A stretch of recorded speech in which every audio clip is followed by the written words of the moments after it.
Hello എല്ലാവരോടും ഇന്ന് ഞാനൊരു സാമ്പാറാണ് കേട്ടോ വയ്ക്കണം. അപ്പോൾ പരിപ്പിലേക്ക് കട്ടക്കായോ വെള്ളം ഒഴിച്ചിട്ട് നമ്മൾ വേവിക്കാൻ വയ്ക്കുക.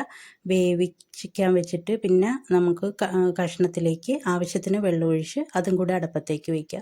ഇത് വെന്ത് വരുമ്പോഴേക്കും പരിപ്പ് നല്ലോണം വെന്തിട്ടുണ്ടാവും കേട്ടോ.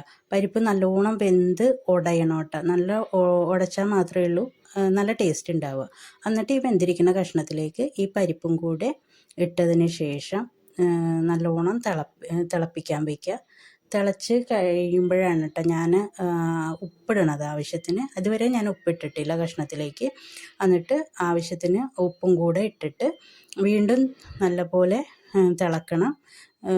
അത് കഴിയുമ്പോഴാണ് ഞാൻ പുളി പിഴിഞ്ഞൊഴിക്കുന്നത് കേട്ടോ. പുളിയും കൂടെ പിഴിഞ്ഞ് ഒഴിച്ചതിന് ശേഷം വീണ്ടും നല്ലപോലെ തിളക്കുമ്പോഴേക്കും നമ്മുടെ കഷ്ണങ്ങളും എല്ലാം ഓൾറെഡി വെന്തിരിക്കുന്നുണ്ടല്ലോ. എന്നിട്ട് പിന്നെ ഞാനൊരു പാൻ അടുപ്പത്ത് വെച്ചിട്ട് മഞ്ഞൾപ്പൊടി, മല്ലിപ്പൊടി, മുളക് പൊടി, ഉലുവ, കായം എല്ലാം ഞാൻ കുറേശ്ശെയാണ് ഇട്ടിരുന്നത്. അതൊക്കെ ഓരോരുത്തരുടെ ഇഷ്ടം പോലെ ഇടണം കേട്ടോ.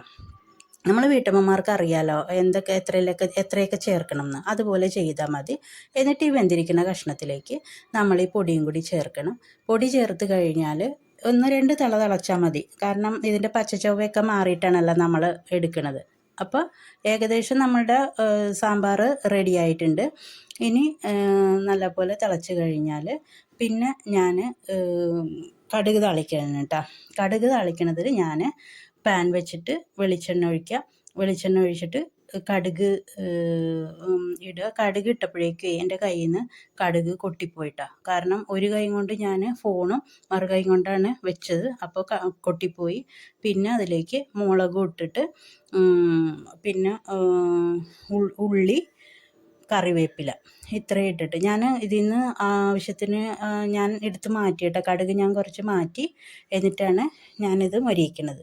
നല്ലോണം മൊരിഞ്ഞ് വരുമ്പോഴേക്കും ഇത് സാമ്പാറിലേക്ക് കൊട്ടുക. സാമ്പാറിലേക്ക് കൊട്ടിയതിന് ശേഷം കുറച്ചും കൂടെ മല്ലിയിലയും കൂടി ഇട്ട് നമ്മൾ എടുക്കുമ്പോഴേക്കും നമ്മുടെ സാമ്പാർ റെഡിയാവും. ഇങ്ങനെയാണ് ഞാൻ സാമ്പാർ വയ്ക്കുന്നത്. പിന്നെ ഞാൻ വറുത്തരച്ചും കൂടെ വയ്ക്കാറുണ്ട് കേട്ടോ. അതൊരു പ്രാവശ്യം കൂടി കാണിച്ചു തരാം.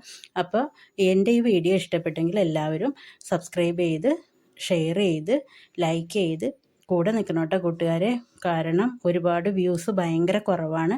അപ്പോൾ നിങ്ങളുടെ സപ്പോർട്ട് ഉണ്ടെങ്കിലേ മുന്നോട്ട് പോകാൻ പറ്റുള്ളൂ. എല്ലാവർക്കും ഇഷ്ടപ്പെട്ടെന്ന് വിചാരിക്കുന്നു. താങ്ക്